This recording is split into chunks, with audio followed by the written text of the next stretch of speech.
Jadwalnya makan kertas, masuk ke kolam yang ada bunga-bunganya sudah dirituali ya, ritual terus dan setelah mandi baru stempel. Stempel ya, pakai sesuatu ya.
Assalamualaikum warahmatullahi wabarakatuh. Alhamdulillah wassalatu wassalamu ala Rasulillah Muhammad ibn Abdillah wa ala alihi wa ashabihi wa mawalah wa ba'du. Para sahabat Shopbaker dan para praktisi JRA Nusantara yang semoga tetap istiqomah menjadikan ridho Allah Subhanahu wa Ta'ala sebagai tujuan kita di akhir zaman ini, dan kita tetap fokus ridho Allah Subhanahu wa Ta'ala, di mana manusia sekarang zaman akhir mencari Shopbaker, jumlah penonton dan lain sebagainya. Kita tetap istiqomah menjadikan ridho Allah Subhanahu wa Ta'ala sebagai tujuan dari semua aktivitas baik duniawiyah kita atau ukhrawiyah. Amin ya rabbal alamin.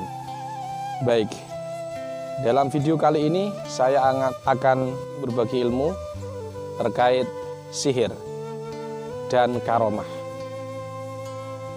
Ketahuilah banyak orang berdebat, berdiskusi, mudzakarah tentang apakah ini sihir atau tidak. Hal itu disebabkan ada beberapa masalah. Salah satunya adalah tidak memahami takrif atau definisi sihir di dalam agama Islam, sehingga perdebatan semakin meluas sehingga tidak ada ujung titik temunya. Di sini Al-Fakir menyebutkan, tentu dari guru-guru Al-Fakir, salah satunya para kiai kita, para ulama kita, Mbah Fadl Senori. Kita akan bahas apakah sihir itu dan apakah karomah itu. Ada. Sihir merupakan dosa besar kedua setelah syirik. Secara etimologi, dalam kitab Hasyiah Al-Qulyubi disebutkan sihir secara bahasa sorfu syai' an wajhihi, atau dikatakan Mbah Fadl Senori, salah satu ulama sepuh Nahdlatul Ulama, sihir adalah sorfu syai' an haqiqatihi ila ghairihi. Beliau menyebutkan dalam kitabnya Durul Farid halaman 238. Artinya sihir itu memalingkan sesuatu kepada bentuk yang lain. Misalkan tokonya aslinya buka tapi terlihat tutup, maka kemampuan menutup ini disebut sihir. Sedangkan secara terminologi, sihir adalah sihir sebagaimana dalam kitab Irsyadul Ibad ila Sabilir Rasyad halaman 317 disebutkan, sihir adalah takhyil yu'athirul fil abdani bil amradi wal jununun wal maut. Fakullu ma dzukira haramu ijma'an bal huwa minal kaba'ir ittifaqan yakfuru fi ba'dil ahwal. Yang namanya sihir adalah ilusi-ilusi yang membekas, yang menjadikan di dalam tubuh manusia itu amrod, sakit, Seperti Rasulullah, beliau kena sihir Labib bin Asam sakit, yaitu sihir yang diduga sihir dari orang Yahudi Labib bin Asam dengan media rambut yang sudah dibacakan sesuatu oleh Labib bin Asam. Jadi dalam kitab Irsadul Ibad pun disebutkan bahwa sihir itu membuat penyakit. Sedangkan karomah sama sekali tidak membuat penyakit. Nah, sihir ini dibagi dua. Sesuatu yang membuat ilusi-ilusi, baik itu ilusinya menggunakan jin, di mana jin ini adalah makhluk metafisik, atau ilusinya menggunakan sugesti negatif. Oleh sebab itu sihir dibagi dua. Sihir dibagi dua, sihir kuno, yaitu sihir semenjak Harut Marut. Sihir model seperti ini biasanya menggunakan khodam jin, menggunakan jin, santet menggunakan jin. Sedangkan sihir modern hanya menggunakan ilusi, hanya menggunakan sugesti negatif. Bisa sugesti itu melalui langsung lisan, bisa melalui perkataan, bisa melalui tulisan chat atau WA dan lain sebagainya. Dia membuat pusing orang, atau bahkan insya Allah ke depan akan saya sharing tentang jin memang bisa masuk melalui tulisan dengan sugesti negatif sekalipun. Ini sangat berbeda dengan orang-orang yang ahli dalam psikologi yang mengira bahwa ketika orang kesurupan itu adalah karena ilusi alam bawah sadarnya saja. Tidak ada kontribusi jin. Padahal sebenarnya juga ada kontribusi. Oleh sebab itu sihir sekali lagi dibagi menjadi dua. Sihir kuno yaitu menggunakan jin. Nah, jin ini diundang biasanya melalui rusum atau tulisan yang ada rumus-rumusnya 4 kali 5 dan seterusnya, atau memakai sesuatu tulisan ajam yang berbentuk hewan, atau sesuatu yang berbentuk atau bintang-bintang dan seterusnya. Munjim. Wallahu a'lam. Itu adalah sihir, pembagian sihir, definisi sihir. Selanjutnya yang ingin saya sampaikan adalah karomah. Apakah karomah itu membutuhkan jin? Jawabannya tidak. Jawabannya tidak. Karena kita tahu sebagaimana orang-orang soleh seperti Imam Nawawi, yang kata Imam Sakhawi, muridnya Imam Nawawi itu punya karomah. Salah satu karomahnya adalah wa kada ishtahara annal khaldira kana yastami'u bihi. Yang paling masyhur adalah Imam Nawawi ulama kita, ulama Syafi'i, Abu Zakaria Muhyiddin Abi Zakaria Yahya bin Syaraf bin Muri An-Nawawi Ad-Dimashqi. Dia ulama Syafi'i dari Damaskus, dari kota Nawa. Beliau ini punya karomah, salah satunya menurut ulama adalah para ulama, beliau masyhur Nabi Khidir pernah bertemu dengan beliau. Pertemuan beliau dengan Nabi Khidir ini tanpa ada bantuan dari jin sedikit pun. Nah, pada saat kali ini saya akan tunjukkan satu video yang orang mengira itu adalah karomah, tapi ternyata itu adalah jin. Kenapa? Karena menggunakan sihir. Dan video kali ini insya Allah sudah saya jelaskan juga. Mudah-mudahan sedikit pengetahuan ini memberi manfaat kepada kita semua dan menjadikan kita semakin paham dengan syiar agama Islam, dan semakin dekat kepada Allah Subhanahu wa taala, sehingga kita menghindari perbuatan sihir tersebut, karena sihir merupakan dosa kedua setelah syirik. Wallahu a'lam. Simak videonya sihir berkedok karomah. Karomah merupakan salah satu kelebihan yang diberikan Allah kepada wali-wali Allah Subhanahu wa taala. Bila nabi itu maksum, maka para aulia itu mahfud, dijaga untuk melakukan dosa. Namun kadang-kadang karomah ini sekarang ini dijadikan satu penarik masa untuk mempelajari satu ilmu atau satu perguruan atau satu ormas atau satu organisasi, sehingga menggunakan kata karomah padahal hakikatnya sihir. Karomah itu, ciri-ciri karomah itu, pertama, semenjak lahir itu atau semenjak kecil itu sudah terasa.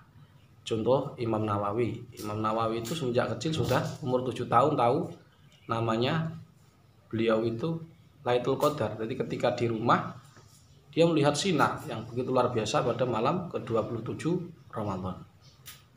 Yang kedua, karomah itu bisa dilihat ketika setelah meninggal dunia. Nanti kadang-kadang orang meninggal dunia tiba-tiba makam beliau begini begitu, dan banyak yang ziarah dan seterusnya, bisa dilihat ini. Dan sebenarnya karomah itu ditampakkan Allah tujuannya supaya mengagungkan Allah, kita mengagungkan Allah. Banyak para ulama yang banyak para aulia yang ingin karomahnya dicabut karena dia tidak melihat bahwa karomahnya membuat seseorang dekat kepada Allah Subhanahu wa taala. Dan sekarang ini muncul banyak sekali, banyak orang itu mengatasnamakan karomah, tapi yang dipelajari adalah sihir. Apa bedanya? Apa bedanya sihir dan karomah? Pertama, karomah itu keluar dari li ahlil istiqomah, orang istiqomah. Sedangkan sihir keluar dari orang-orang yang fasik, yang jauh dari Allah Ta'ala, suka marah dan seterusnya. Yang kedua perbedaannya, karomah tidak bisa dipelajari. Karomah itu anugerah Allah, tidak bisa dipelajari. Yang ketiga, karomah tidak ada hubungannya dengan jin. Artinya karomah dari Allah, bukan dari jin. Walaupun kalau pakai jin, walaupun namanya karomah, tapi itu sihir. Nah, ini akan yang ketiga, karomah tidak berefek pada fisik. Karomah seseorang misalkan tidak tenggelam ketika hanyut di sungai, misalkan dia ada seperti Kiai Fakih, kemudian ketika tenggelam ternyata tidak tenggelam, tapi tubuhnya tidak apa-apa. Tapi beda kalau karomah yang sekarang ini. Kalau sihir dipelajari mesti dia punya penyakit. Nah, ini saya akan berikan satu contoh orang yang merayukan beliau ini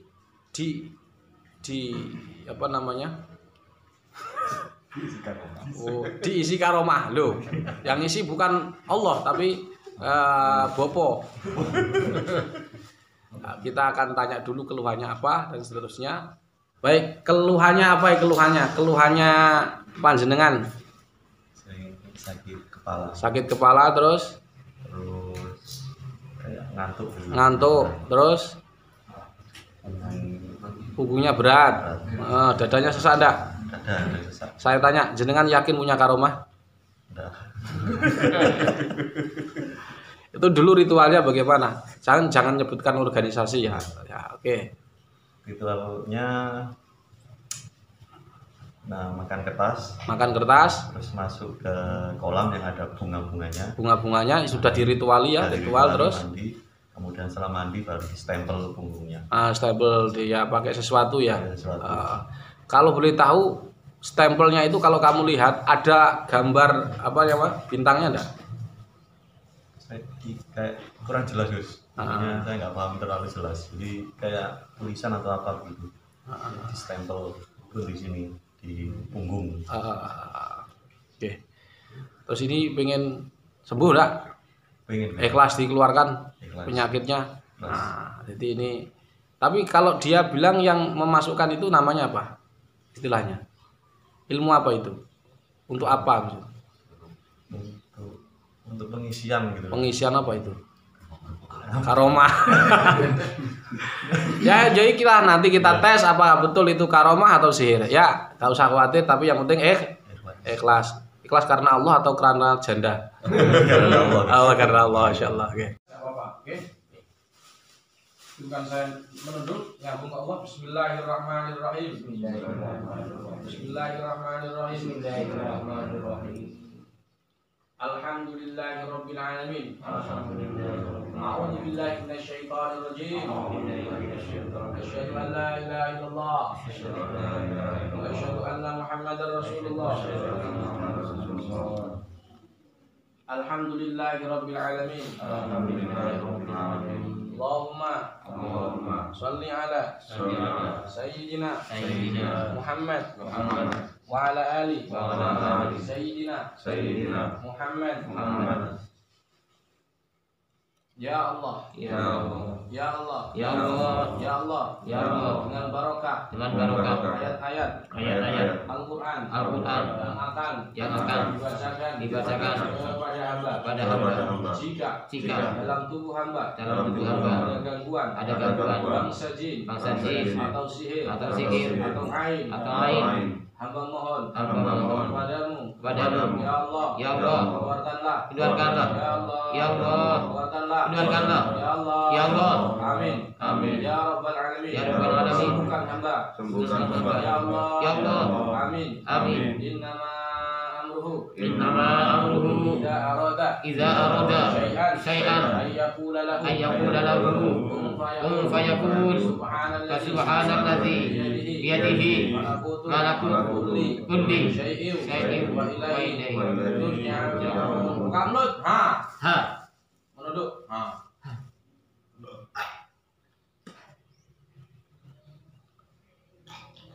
kamu yang di dada anak ini keluar cepat.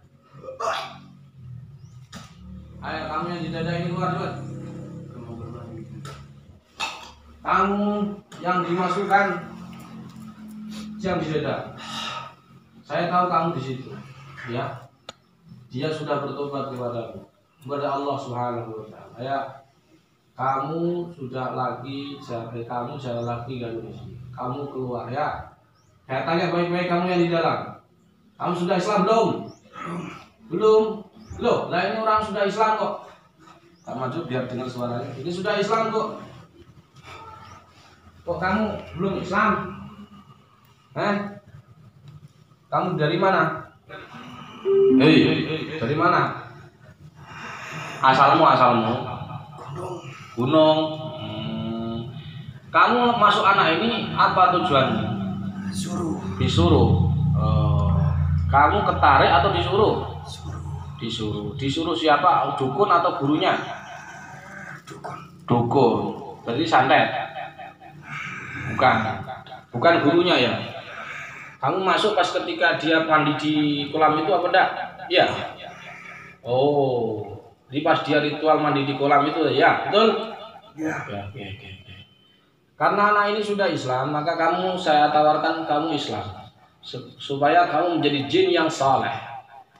Dan kamu kelak di akhirat akan diampuni Allah, dan saya akan doakan kamu semoga kamu diampuni Allah. Karena ketidaktahuanmu masuk sini. Jadi ketahuilah perbuatanmu masuk ke anak ini adalah perbuatan zalim. Jadi kamu tidak boleh lagi masuk ke jasad anak ini ya. Tapi kamu tetap dalam keadaan kafir dan masih di situ, kamu akan disiksa Allah di akhirat. Karena kamu kalau disiksa, lihat sebelah kirimu, teman-temanmu itu, lihat sebelah kirimu itu. Lihat. Itu lihat temanmu kan, disiksa itu lihat kamu. Kamu lihat temanmu disiksa di sana. Kamu mau seperti mereka, disiksa di akhirat bersama jin-jin kafir lainnya, bersama pasukan Dajjal. Mau kamu disiksa seperti itu? Kalau kamu nggak mau, maka saya akan tawarkan kepada kamu untuk masuk Islam. Dan setelah kamu masuk Islam nanti saya akan pindahkan kamu ke tempat yang terbaik. Dan saya akan putuskan perjanjianmu dengan guru yang dukun itu. Dan saya akan ajarkan satu mantra, jika kamu baca dukun nggak akan nyedot kamu. Mau? Kamu bertobat kepada Allah. Sudah lama kamu usiamu? Usiamu berapa usiamu? Ribuan tahun. Kamu dari gunung mana? Gunung Lawu. Baik, saya akan ajarkan kamu 2 kalimat syahadat yang insya Allah itu menjadi lantaran kamu diampuni Allah. Ya, tirukan saya. Asyhadu alla ilaha illallah wa asyhadu anna Muhammadan Rasulullah. Alhamdulillah. Kamu sekarang sudah Islam, saya akan pindahkan kamu. Mengerti? Baik. Saya tanya, kamu dulu masuknya lewat punggung atau lewat dada? Punggung ya. Kamu di stempel itu lewat ada cahaya masuk ke tubuhnya. Intinya nanti pintunya ini akan saya tutup ya. Jadi kamu berjanji tidak akan masuk ke sini lagi ya. Nanti kalau kamu dipanggil dukunmu dengan mantra-mantra, kamu cukup bilang begini. Bismillahi Allahu Akbar. Apa? Nah, kamu tiupkan ke dukun itu, insya Allah matanya akan rabun dan kamu terbang lagi. Kamu nggak akan, mantranya nggak akan kuat menahan kamu. Mengerti? Baik, saya akan kasih nama kamu. Kamu sudah punya nama belum? Belum punya nama. Ribuan tahun belum punya nama. Saya akan beri nama kamu. Ya, nama kamu adalah Abdul Wahab.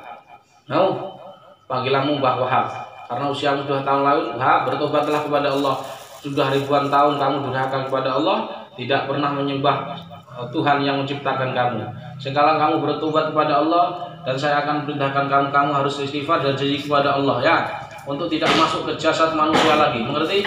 Nanti pintu anak ini, portalnya akan saya tutup, dan kamu tidak boleh kembali ke jasadnya. Mengerti? Biar anak ini bisa dekat diri kepada Allah Subhanahu wa Ta'ala, biar kamu juga menjadi jin yang soleh. Semua butuh perlindungan, kamu nggak perlu jaga dia yang jaga Allah, dan bahkan kamu pun dijaga Allah oleh Allah. Kamu butuh penjagaan Allah Ta'ala, karena kamu juga akan diserang dukun.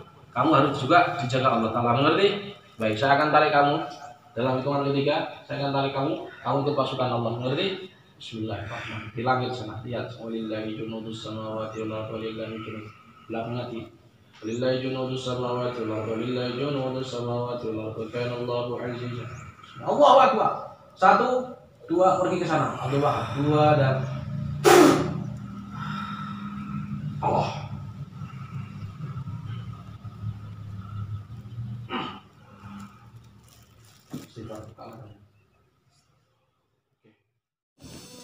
Terima kasih. Mudah-mudahan panjenengan semua paham dengan apa yang saya sampaikan dan tidak salah paham. Dan saya mohon maaf ya, postingan saya ini menyakiti sebagian orang. Dan tidak ada maksud lain kecuali kita menyampaikan apa yang sudah disampaikan oleh para ulama kita. Salah satunya para ulama Nahdlatul Ulama yang jelas-jelas menentang perbuatan tersebut. Mudah-mudahan tidak disalahpahami, dan kalau salah paham dan postingan saya membuat panjenengan ada yang mungkin sakit hati, saya mohon maaf. Mudah-mudahan Allah mengampuni semua dosa kita dan kita dijadikan Allah senantiasa semakin hari semakin dekat kepada Allah, semakin taat kepada Allah. Hadanallahu wa iyyakum ila siratil mustaqim. Assalamualaikum warahmatullahi wabarakatuh.